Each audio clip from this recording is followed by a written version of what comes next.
A kú déédé àsìkò yìí. Kókó inú ìwé ìròyìn la mú wá fún yín láti inú àwọn ìwé ìròyìn ilé wa. Orúkọ tèmi ni Ọmọgbémisọ́lá ọmọ Alọ́gọ̀madẹ̀. Àjọ ìdàgbàsókè agbègbè Niger Delta Development Commission NDDC ti pín ohun amáyédẹrùn fún àwọn agbègbè tí wọ́n rí ìjàmbá ẹ̀kún omi káàkiri ìjọba ìbílẹ̀ 8 ní ìpínlẹ̀ Bayelsa. Àjọ yìí ṣàlàyé wípé ìgbésẹ̀ yìí jẹ́ lára ètò láti mú ìdẹ̀rùn bá àwọn tí ó rí ìjàmbá àgbàrá òjò. Gẹ́gẹ́ bí àtẹ̀jáde tí wọ́n tẹ̀ síta lánàá láti ọ̀dọ̀ adarí ìròyìn fún àjọ NDDC, Pius Ugwuapoteni, olùdarí àjọ NDDC Dókítà Samuel Ogbuku, nígbà tí ó ń sọ̀rọ̀ níbi ìyọ̀ǹda àwọn oríṣiríṣi ohun amáyédẹrùn ní Yenagoa, ìpínlẹ̀ Bayelsa, sọ wípé pínpín àwọn nǹkan wọ̀nyí jẹ́ ìdásí àjọ NDDC. Ogbuku, tí adarí alámòjútó Dókítà Wick Dudley àti adarí ẹ̀ka ìpínlẹ̀ Bayelsa Godnose Alamesia ṣaṣojú, sọ wípé àwọn yọ̀ǹda àwọn ohun amáyédẹrùn fún àwọn ará aṣojú agbègbè kí wọ́n bá wọn pín fún àwọn tí ó nílò rẹ̀, bí ó ti fi dá wọn lójú wípé NDDC yóò tẹ̀síwájú láti máa bá wọn pèsè ojútùú sí ìṣòro tó ń kojú ará ẹkùn Niger Delta. Ó ní àwọn bá wọn pín nínú ìdààmú tí ẹ̀kún omi dá sílẹ̀ nítorí wọ́n rí wípé wọ́n ti pàdánù ohun tí ó pọ̀, ṣùgbọ́n wọ́n fi dá wọn lójú wípé wọ́n á túbọ̀ máa jẹ àǹfààní ohun amáyédẹrùn. Ó wá rọ àwọn aṣojú agbègbè kí wọ́n rí i dájú wípé wọ́n pín àwọn ohun èlò bíi ohun èlò inú ilé, ohun ọ̀gbìn, ohun àmúṣòwò bíi ọkọ̀ ojú omi, ẹ̀wọ̀n apẹja àti bẹ́ẹ̀ bẹ́ẹ̀ lọ dé ibi tí ó yẹ kí ó dé, kí wọ́n lè rohun múlò lẹ́yìn ìjàmbá. Ẹ̀kúnrẹ́rẹ́ ìròyìn yìí wà nínú ìwé ìròyìn Punch tó jáde lónìí. Lẹ́yìn ìpapòdà gómìnà ìpínlẹ̀ Ondo tí ó wáyé ní Ọjọ́rú, kò dín ní amúgbálẹ́gbẹ̀ẹ́ rẹ̀ 5 tí wọ́n ti kọ̀wé fipò sílẹ̀. Ìròyìn jábọ̀ wípé wọ́n ṣe ìbúra fún igbákejì Akérédolú Lucky Ayédatiwa ní wákàtí díẹ̀ lẹ́yìn tí wọ́n kéde ìpapòdà Akérédolú. Gómìnà àná tí ó ń bá jẹjẹrẹ ìsétọ̀ prostate cancer wọ ìjàkadì kú sí orílẹ̀-èdè Jámánì níbi tí ó ti ń gba ìtọ́jú. Lẹ́yìn tí Ayédatiwa gba ipò gẹ́gẹ́ bí gómìnà tuntun ní lára àwọn amúgbálẹ́gbẹ̀ẹ́ Akérédolú kọ̀wé fipò sílẹ̀. Lára wọn láti rí akọ̀wé àgbà Richard Ọlátúndé, olùbádámọ̀ràn lórí iṣẹ́ àkànṣe Dára Àrágbáyé. Àwọn yòókù ni kọmíṣánná fún ọ̀rọ̀ ilẹ̀ àti ilé Aminu Raimi, alámòjútó àwòrán Ọláwálé Abọ́ládé àti olùbádámọ̀ràn àgbà lórí iṣẹ́ àkànṣe Dókítà Dóyin Ọdẹ́bọ̀wálé. Ìgbésẹ̀ yìí túmọ̀ sí wípé wọn kò ṣetán àti bá gómìnà tuntun ṣiṣẹ́. Àwọn mìíràn ṣe àwáwí wípé àwọn kò lè dá Akérédolú kò ní fi ṣe bóyá ó ti di olóògbé. Nínú lẹ́tà tí kọmíṣánná lórí ilé gbígbé kọ ránṣẹ́ sí akọ̀wé ìjọba ìpínlẹ̀ ni ó ti ṣàlàyé wípé kíkọ̀wé fipò sílẹ̀ ọ̀hún dá lórí ẹ̀rí ọkàn bí adarí àti ọ̀gá òun pàtàkì, arákùnrin àgbàmọ̀fin Olúwarótìmí Ọdúnayọ̀ Akérédolú ṣe darapọ̀ mọ́ àwọn aláìlẹ́sẹ̀.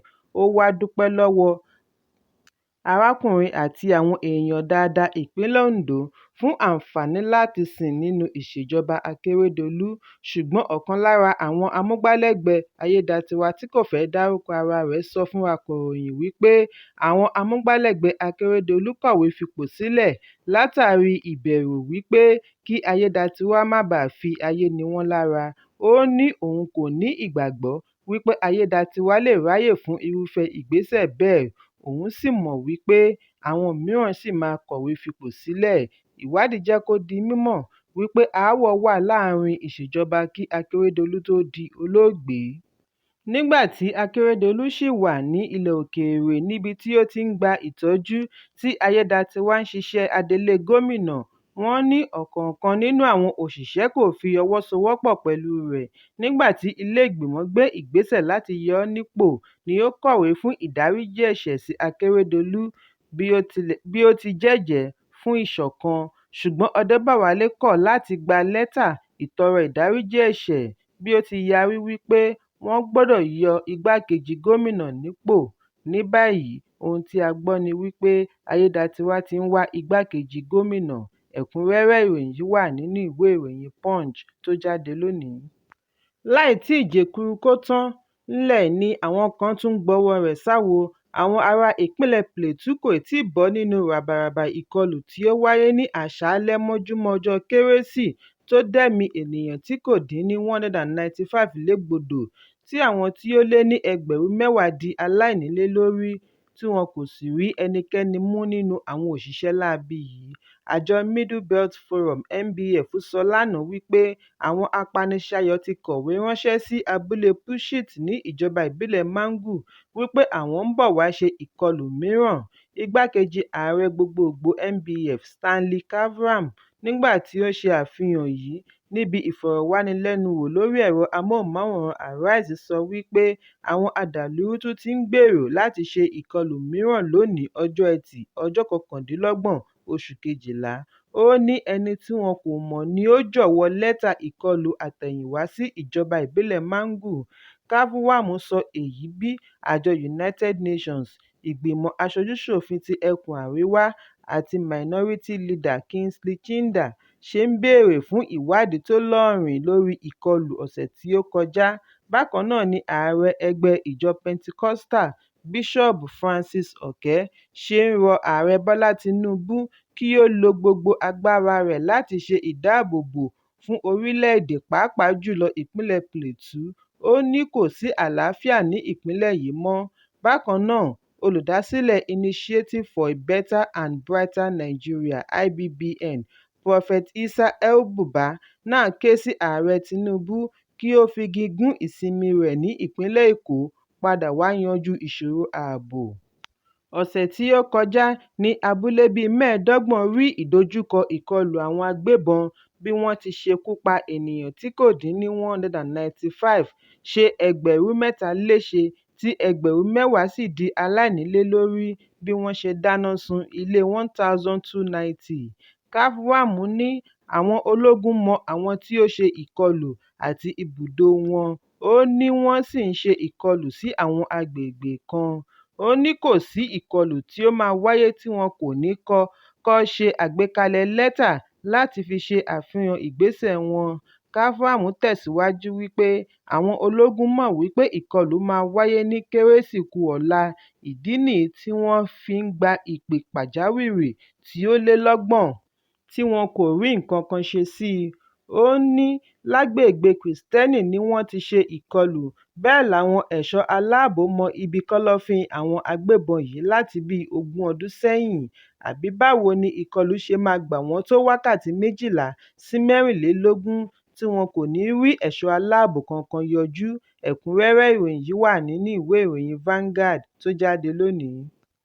Lónìí ni gómìnà ìpínlẹ̀ Kogi Yahaya Bello ṣe àbẹ̀wò ìbánikẹ́dùn condolence visit sí ẹbí olóògbé gómìnà ìpínlẹ̀ Ondo àgbà-amòfin arákùnrin Olúwarótìmí Ọdúnayọ̀ Akérédolú ní ilé rẹ̀ tí ó wà ní agbègbè Jericho, ìlú Ìbàdàn, ìpínlẹ̀ Ọ̀yọ́. Nínú àtẹ̀jáde láti ọ̀dọ̀ akọ̀wé àgbà Bello, Ọ̀nàgù Mohammed, ni ó fìdí ẹ̀ múlẹ̀ wípé gómìnà kọ́wọ̀ọ́rìn pẹ̀lú gómìnà àṣẹ̀ṣẹ̀yàn fún ìpínlẹ̀ Kogi Ahmed Usman Ododo, tí opó olóògbé gómìnà ìyáàfin Betty Akérédolú sì gbà wọ́n ní àlejò. Nígbà tí ó ń fi ẹ̀dùn ọkàn rẹ̀ hàn, gómìnà Bello ní gbogbo ìrìnàjò sí ilé ayé Akérédolú ló ní ipa títí ó fi mímí ìkẹyìn. Ó gba ẹbí rẹ̀ ní ìyànjú wípé kí wọ́n gba ikú gẹ́gẹ́ bí ohun tí a kò ní agbára lé lórí, kí wọ́n sì ṣe àmúlò iṣẹ́ rere tí olóògbé ṣe sílẹ̀. Gẹ́gẹ́ bí ọ̀rọ̀ Bello, ó ní àwọn wá ṣe ìbẹ̀wò sí ààrẹ Bọ́lá Tinubu ní ìpínlẹ̀ Èkó fún ayẹyẹ Kérésì nígbà tí ìròyìn kàn wípé ẹni wọn, ẹ̀gbọ́n wọn, ọlọ́lá jùlọ àgbà-amòfin Olúwarótìmí Akérédolú ti di olóògbé. Bello sọ fún opó Akérédolú wípé ọkọ rẹ̀ kì í ṣe àgbà gómìnà nìkan, ṣùgbọ́n àgbà ọ̀jẹ̀ láàrin ìgbìmọ̀ gómìnà. Ó ní ìdí nìyí tí òun fi tẹkọ̀ létí lówùúrọ̀ kùtùkùtù láti wá fi ẹ̀dùn ọkàn hàn sí ìdílé, bí ó ti gbà á ládùúrà kí Ọlọ́run gba ọkàn rẹ̀ pẹ̀lú inú dídùn gẹ́gẹ́ bí olóògbé náà ti ń ṣe nígbà ayé rẹ̀. Nígbà tí ó ń fèsì, Ìyáàfin Akérédolú fi ìmoore rẹ̀ hàn fún bí ó ṣe fi ààyè sílẹ̀ fún ìbẹ̀wò. Ẹ̀kúnrẹ́rẹ́ ìròyìn yìí wà nínú ìwé ìròyìn Leadership tó jáde lónìí. Alẹ́ àná ni àwọn agbébọn ṣe ìkọlù sí ọkọ̀ akọ́wọ́rìn tí wọ́n fura wípé ó jẹ́ ti ògbóǹtarìgì olóṣèlú ìpínlẹ̀ Anambra Olóyè Chris Ubah. Ẹnìkan ni ó ṣe alamí fún akọ̀ròyìn wípé wọ́n fi ọta ìbọn dá àrá sí àwọn ọkọ̀ akọ́wọ́rìn lára, tí wọ́n sì ṣekú pa ọlọ́pàá méjì tí ó ń ṣiṣẹ́ pẹ̀lú olóṣèlú yìí. Bákan náà ni a gbọ́ wípé olóṣèlú mìíràn tí ó jẹ́ olóyè nínú ẹgbẹ́ òṣèlú Labour, Ọ̀gbẹ́ni Val Ozigbo, ní orí kó yọ nínú ìkọlù. Ẹni tí ó ṣe alamí yìí sọ wípé àwọn rí bí ọkọ̀ akọ́wọ́rìn Ubah ṣe rá wọ àárín àwọn agbébọn tí wọ́n dúró ní oríta Ugà kí ìfijúrinjú pẹ̀lú ìbọn tó bẹ̀rẹ̀. Wọ́n ní orí kó Ubah yọ nítorí inú ọkọ̀ ayẹta ni ó wà, ṣùgbọ́n àwọn ọlọ́pàá ní orí kò ṣe lóore. A gbọ́ wípé Val Ozigbo ń bọ̀ láti ìlú Owerri pẹ̀lú ẹbí rẹ̀ nínú ọkọ̀. Lójijì ni ó ṣe àkíyèsí wípé àwọn ọkọ̀ akọ́wọ́rìn ń sá eré àsápajúdé bọ̀ lẹ́yìn rẹ̀. Lójú ẹsẹ̀ ni ó sọ fún dẹ́rẹ́bà rẹ̀ kí ó yẹ̀ kúrò lọ́nà kí wọ́n ráàyè bá tiwọn lọ. Kò pẹ́ kò jìnnà, lẹ́yìn tí wọ́n ya Ozigbo sílẹ̀ ni wọ́n lọ ṣe alábàápàdé àwọn agbébọn ní oríta Ugà tí wọ́n yìnbọn kíkankíkan tí wọ́n sì ṣekú pa ọlọ́pàá méjì. Lẹ́yìn èyí ni Ozigbo tí ó wa ọkọ̀ kalẹ̀ gbọ́ wípé ọkọ̀ Ubah ni wọ́n ṣe ìkọlù sí. Ohun tí a gbọ́ ni wípé èròǹgbà àwọn agbébọn yìí ni láti jí olóṣèlú yìí gbé. Nínú àtẹ̀jáde láti ọ̀dọ̀ alukoro ọlọ́pàá DSP Tochukwu Ikenga ni wọ́n ti sọ wípé àwọn ti bẹ̀rẹ̀ wíwá àwọn tí ó ṣe ìkọlù yìí. Àtẹ̀jáde náà ṣàlàyé bí àwọn agbébọn tí wọ́n díbọ́n bí ológun ṣe ṣíná bolẹ̀, bí wọ́n ṣe rí òṣìṣẹ́ ọlọ́pàá méjì tí wọ́n sọ̀kalẹ̀ nínú ọkọ̀ akọ́wọ́rìn láti wá la ọ̀nà sílẹ̀ fún ọkọ̀ tí wọ́n ń sìn lọ. Wọ́n ní àwọn ọlọ́pàá yìí ń ṣọ́ra láti má jẹ́ kí ìbọn ba èrò ọ̀nà nítorí súnkẹrẹ-fàkẹrẹ wà lójúnà. Ikọ̀ ọlọ́pàá ojúnà náà yára dé ibi ìṣẹ̀lẹ̀ yìí kí àwọn agbébọn yìí tó sá lọ, ṣùgbọ́n wọ́n rí ọkọ̀ Lexus SUV tí àwọn agbébọn yìí fi ń ṣiṣẹ́ gbà. Bákan náà ni wọ́n kápá àdó olóró tí wọ́n gbé dání sínú ọkọ̀. Kọmíṣánná ọlọ́pàá Adérẹ̀mí Adéoyè, tí ó kéde òpin ọ̀sẹ̀ àti ọjọ́ Kérésì gẹ́gẹ́ bí ọjọ́ àkànṣe iṣẹ́ fún gbogbo òṣìṣẹ́ ọlọ́pàá ní ẹkùn yìí, gbóríyìn fún àwọn òṣìṣẹ́ ọlọ́pàá fún iṣẹ́ takuntakun láti pèsè ààbò fún ará ìpínlẹ̀ Anambra. Ẹ̀kúnrẹ́rẹ́ ìròyìn yìí wà nínú ìwé ìròyìn Daily Post tó jáde lónìí. Kókó inú ìwé ìròyìn àsìkò yìí kò ní jù báyìí lọ. Ẹ pàdé mi ní ìrọ̀lẹ́ fún àkọ́tun. Kí a tó lọ, ẹ má ṣaláì fi àríwísí yín ránṣẹ́, ìyẹn comment, kí ẹ sì bá wa subscribe sójúnà wa lórí YouTube kí Kókó Inú Ìwé Ìròyìn lè máa tẹ̀ yín lọ́wọ́ ní kíákíá.